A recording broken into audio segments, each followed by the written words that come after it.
Welcome to the Gynergy Effect, where energy meets intention and transformation begins. We're your hosts, Garin and Yesi, partners in life, love, and purpose. Here to share the tools, truth, and stories that helped us build a life from the inside out. Whether you're seeking deeper health, conscious relationships, or your next level of purpose, you're in the right place. Welcome back to another episode of the Gynergy Effect podcast. We're your hosts, Garin and Yesi, and Kaya Bear. She's ready. And today we have a very special episode on one of my personal favorite topics, and that's weekly check-ins as a couple. And we've been doing check-ins like in a more informal way throughout the relationship, but we recently started implementing a more formal check-in process that we do every Sunday night, more of a ritual with intention where we sit down, no phones, maybe with a cup of tea, with like a candle or outside and really talk about what's going on, how we're feeling, what's in our heart. I was just saying the whole premise about like doing our weekly check-ins before we dive into that is really that the quality of the relationships isn't about like the grand gestures or like the big gifts, the big moments, but it's really about the consistent, intentional conversations where we make each other feel seen and heard. So that's the whole premise of doing the weekly check-ins. And it's a way of us to be proactive with the relationship instead of waiting. A lot of couples tend to wait until they have conflict to have like the really hard conversations.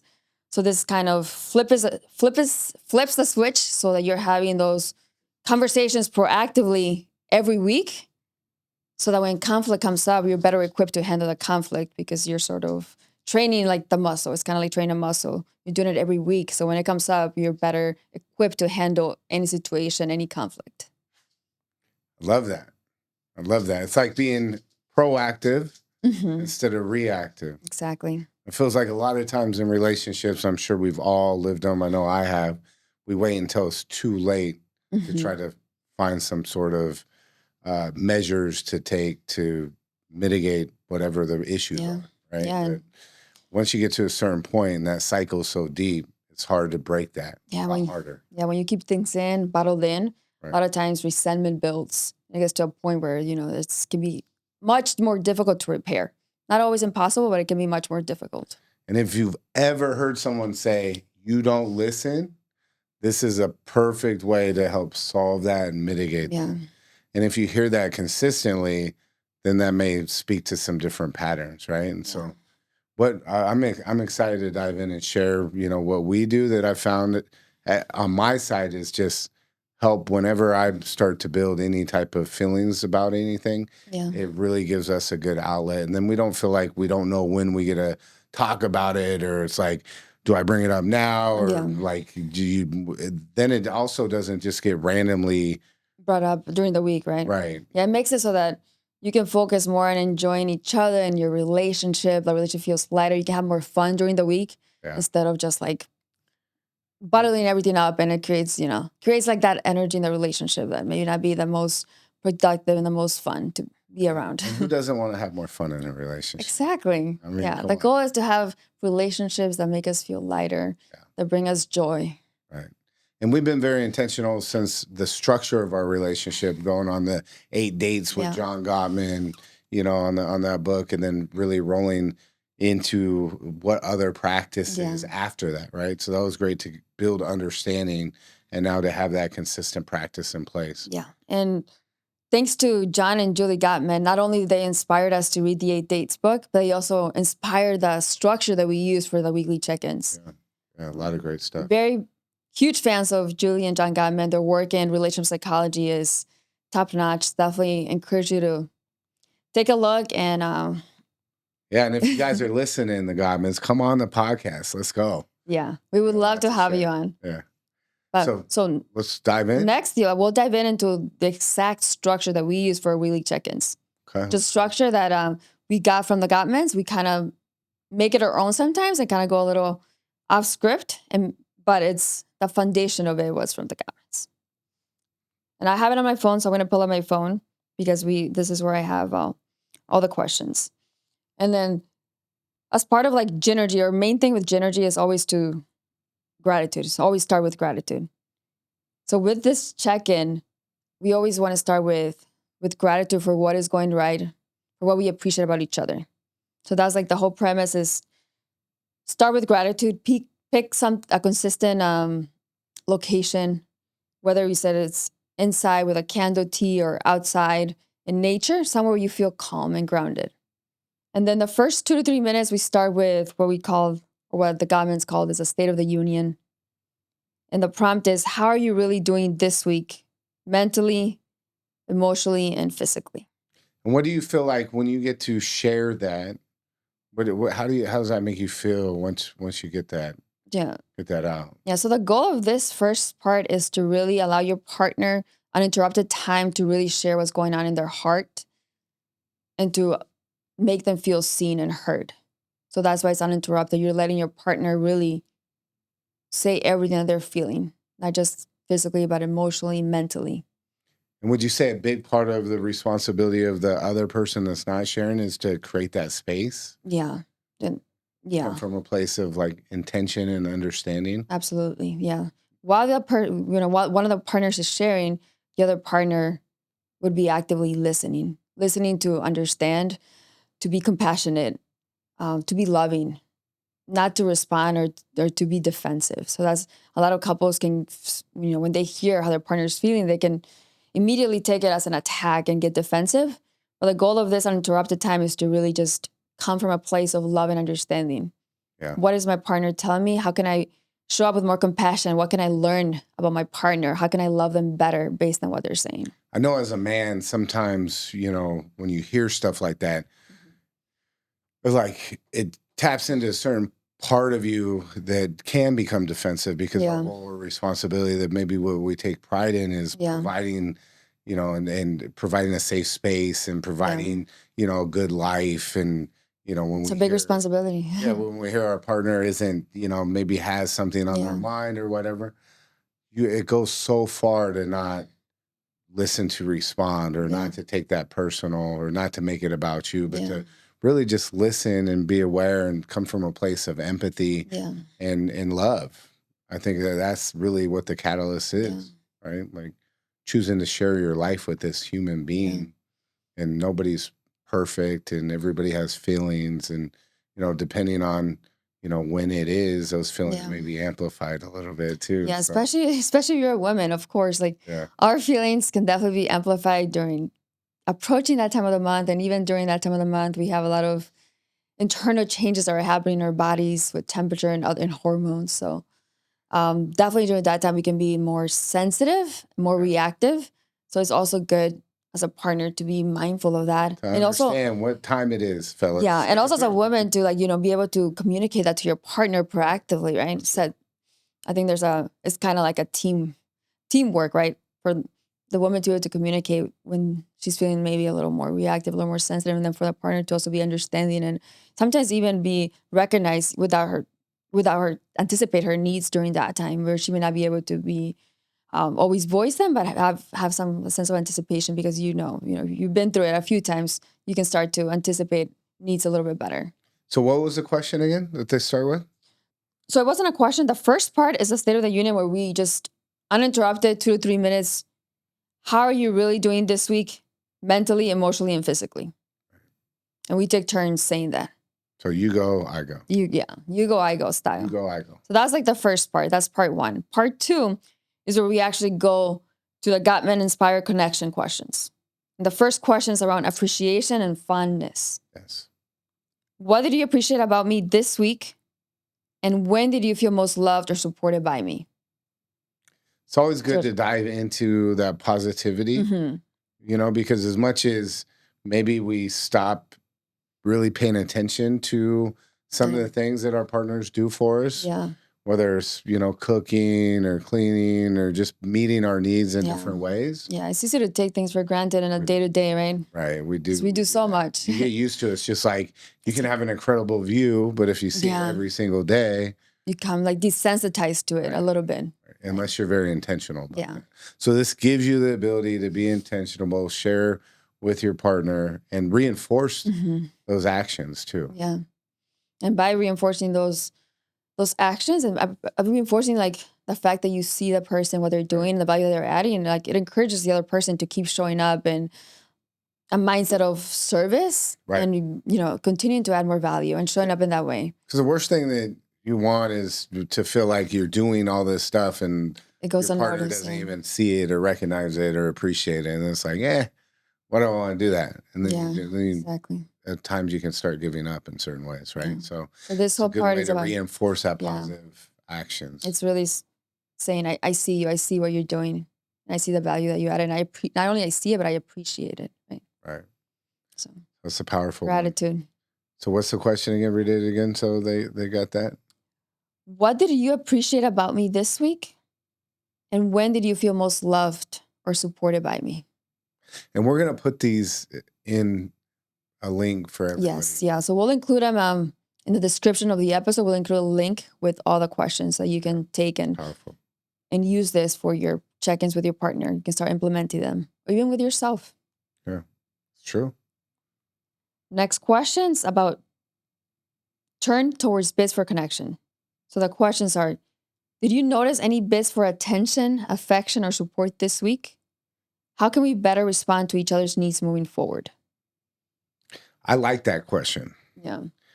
Because it gives you a proactive way to say, here's what I was feeling or saw, and where's a way to like create an action around that. Yeah.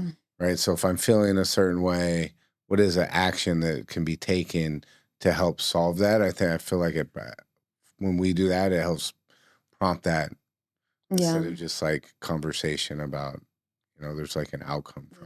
Definitely. And I think this question is also about really focus on understanding your partner's needs. Yeah. Like when throughout the week were you wanting like attention, love from me that maybe you felt like you didn't receive it in the way that you would have liked?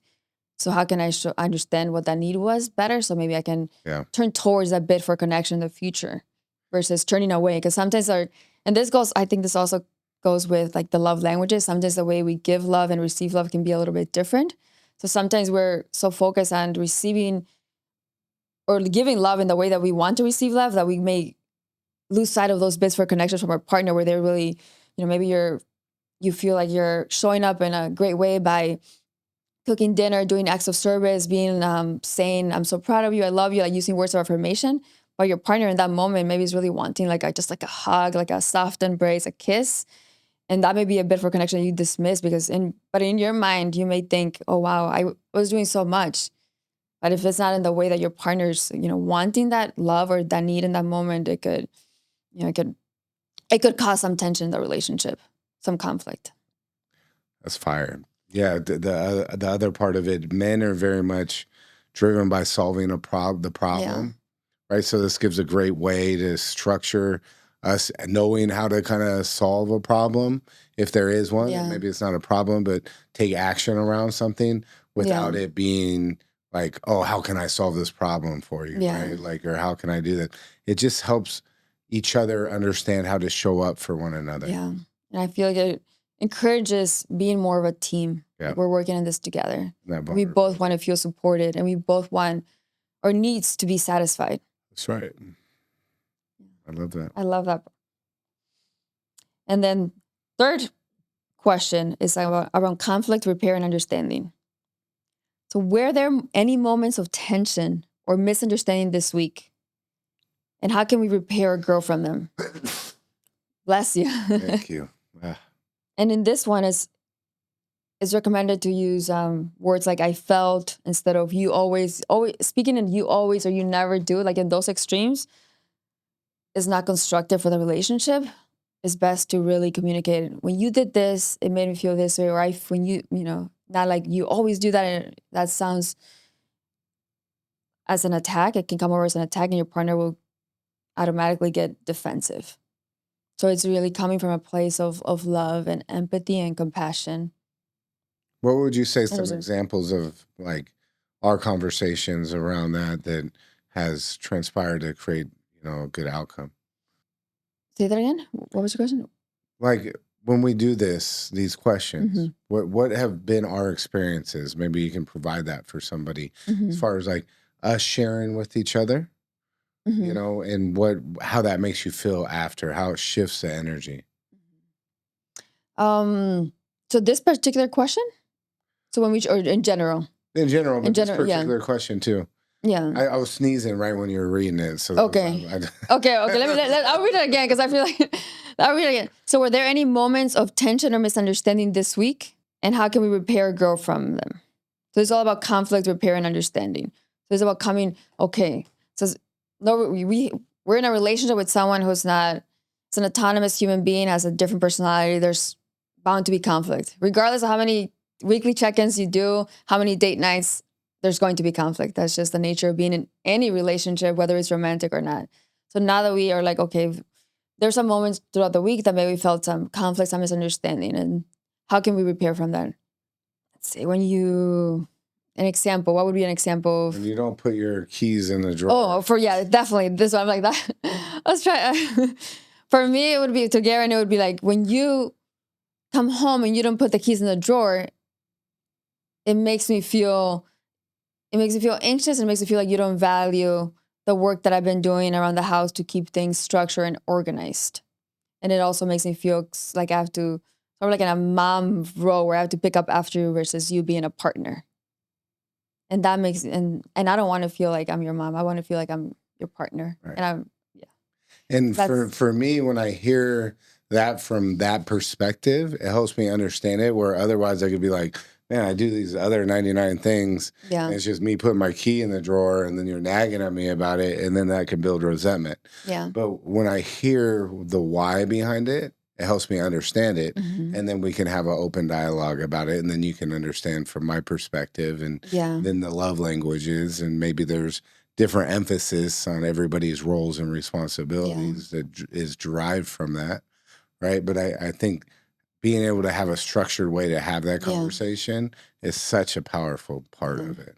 And using like those words where it can be well received, right? So regardless of what you say, it's safe to communicate what you're feeling, and your partner's also not going to be so defensive because you're saying it in a loving way. And really, the goal is for us to be in a partnership, a loving partnership. And when you're saying that, wow, like, oh wow, she's really trying to build like a beautiful relationship. It's not because she doesn't appreciate the other things that I am doing. Yeah. And so, just to be fair, what would be an example of you? Like you would say something.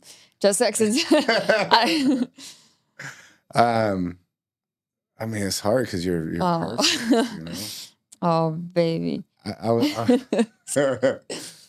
say, sometimes when, I get up super early, and we've talked about this, and then you wake up, and then it's like not as structured of a time sometimes as I do. And so I'll be in really deep thought in the middle of something, and then you'll come out and kind of have your morning, either energy that you have sometimes, or like looking for something. If it's not like where my space is like clean because I'm like in the mix, like morning time is like my focused deep work time.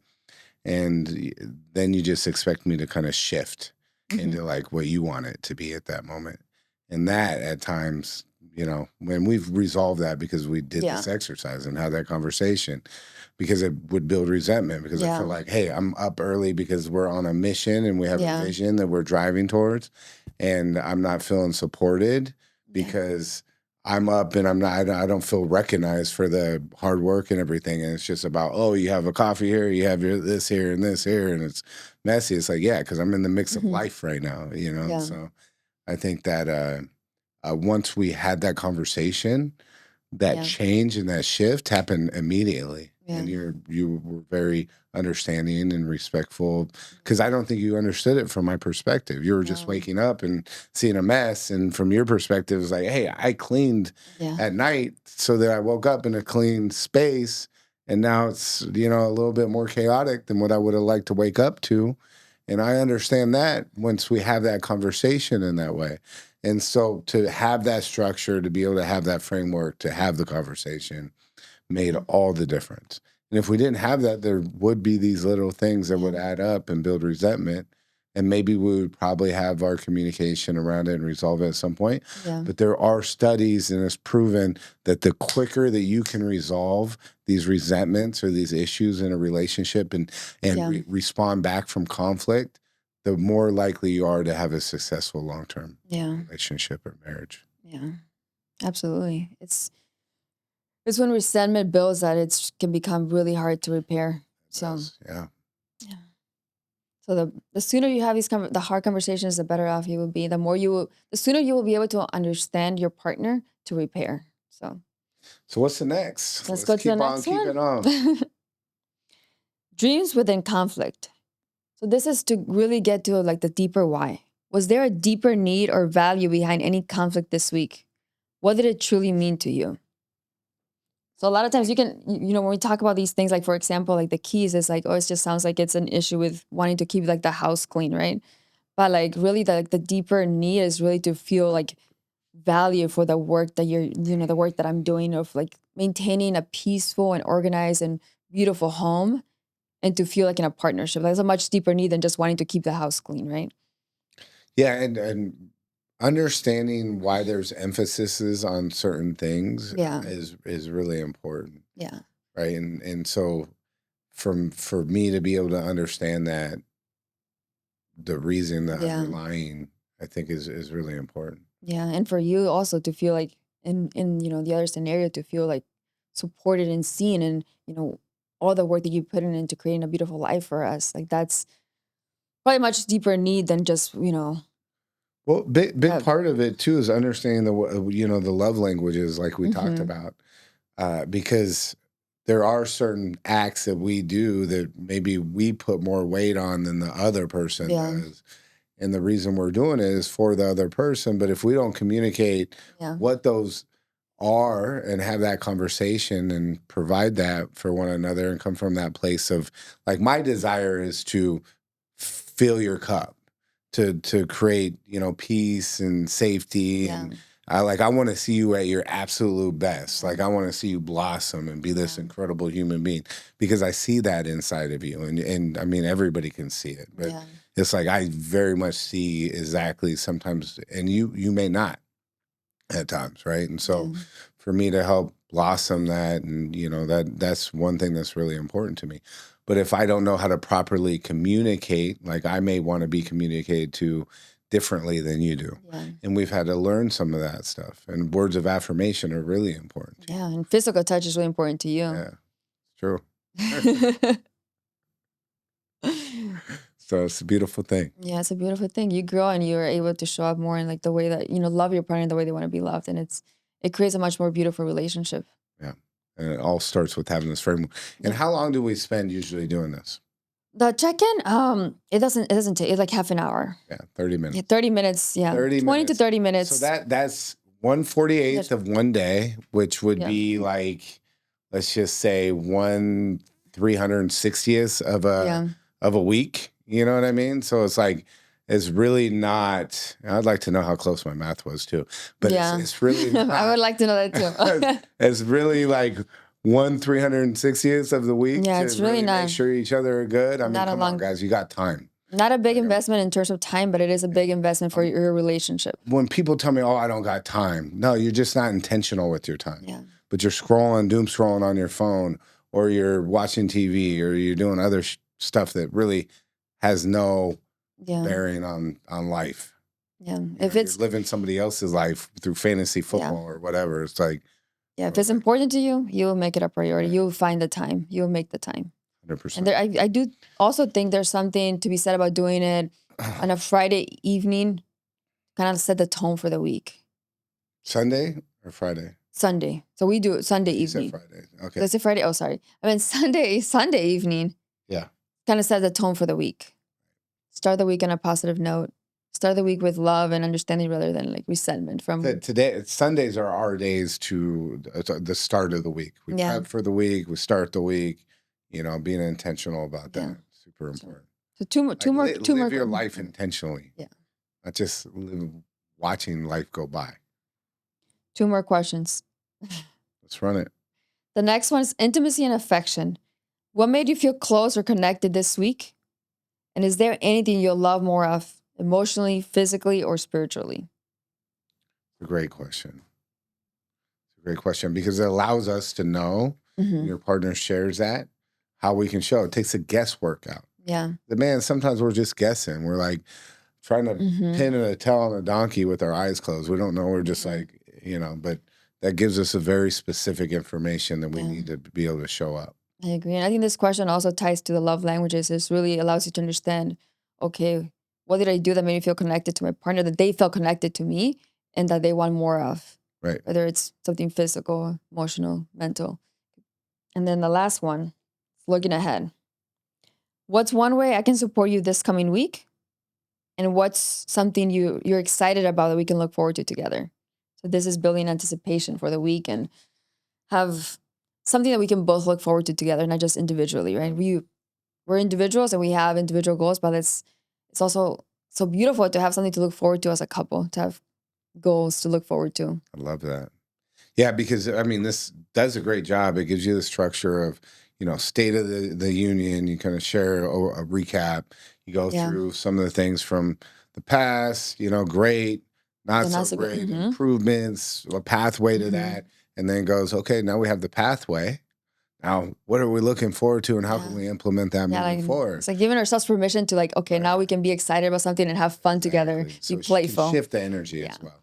Yeah, I agree. I think this question, I do agree that it shifts the energy to a more playful and joyful. Right. Kind of ended on that tone. I would highly recommend too, before you do this, if you guys really want to get focused in, we love to do breath work. We do breath work before we do a lot of different things, especially when it evokes a lot of emotion. Garin's really good at leading the breath work. Thank you.